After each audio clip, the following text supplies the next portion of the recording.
Welcome back. So today, day 4 of Teshuva, we're going to go into Romans. We're going to go into Romans chapter 1, and I'm going to start at verse 16. For I am not ashamed of the good news, since it is God's powerful means of bringing salvation to everyone who keeps on trusting. To the Jew especially, but equally to the Gentile, or the non-Jew, the nations, the Goyim, us.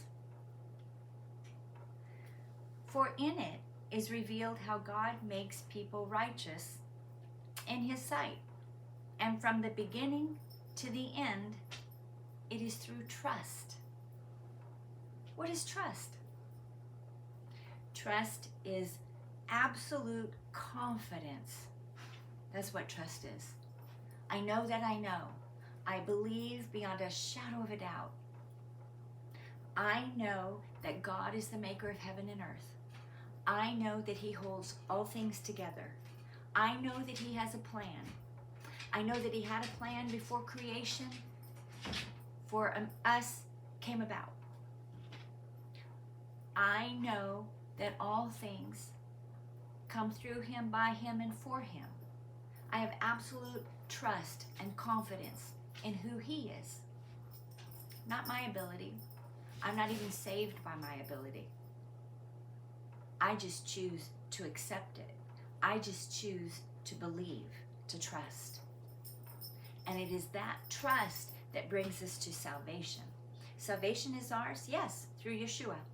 Salvation is definitely ours. But I haven't obtained it yet.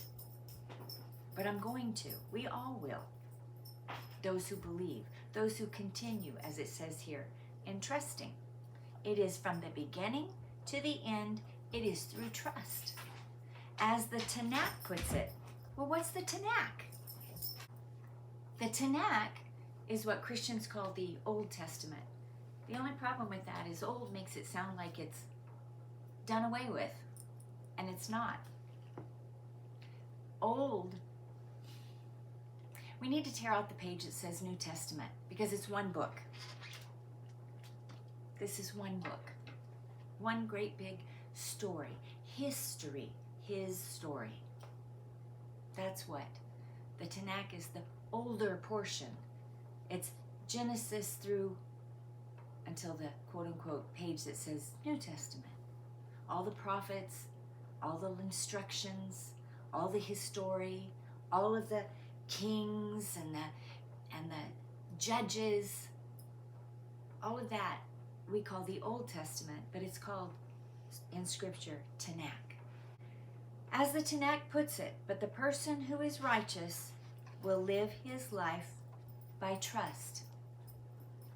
So we think that's a New Testament thing, but you don't know the salvation story if you don't understand the foundation, if you don't understand the roots, if you don't understand where all of this comes from. What does it say in the Tanakh? Oh, funny you should ask. Let's go there. So in the book of Habakkuk, I wonder how many of you have read that book. I'm going to start at verse 3 in chapter 2, but it's verse 4 that I'm really interested in, and this would be in the complete Jewish Bible. So in verse 3, for the vision is meant for its appointed time. Its appointed times. Do you know God has appointed times? They're set in Scripture.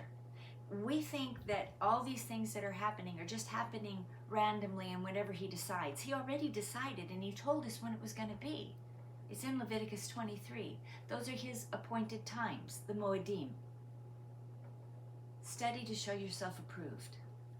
That's a New Testament verse. For the vision is meant for its appointed time. It speaks of the end. We're there. You feel the birthing pains? And it does not lie. It may take a while.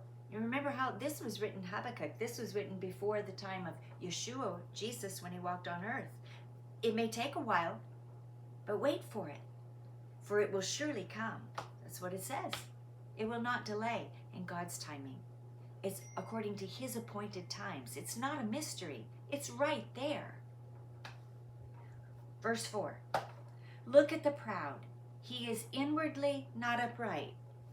Wow, we talked about that on Shabbat. How you can have all these appearances and you can put on a face and you can look like you got it all together.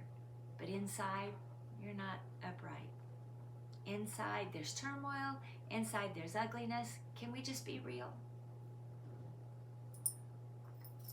But the righteous will attain life through trusting faithfulness. That's what the Old Testament says.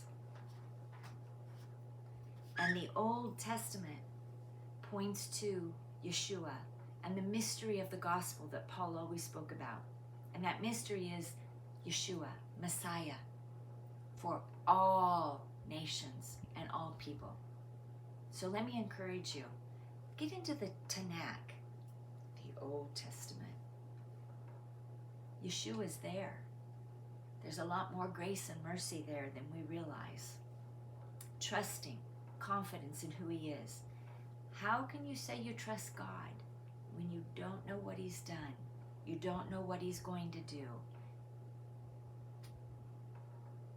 So let me encourage you. Get in the Word.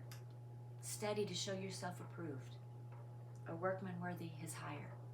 Let's find out who he is so that we can have confidence in him. He's not a man that he can lie, and he doesn't change.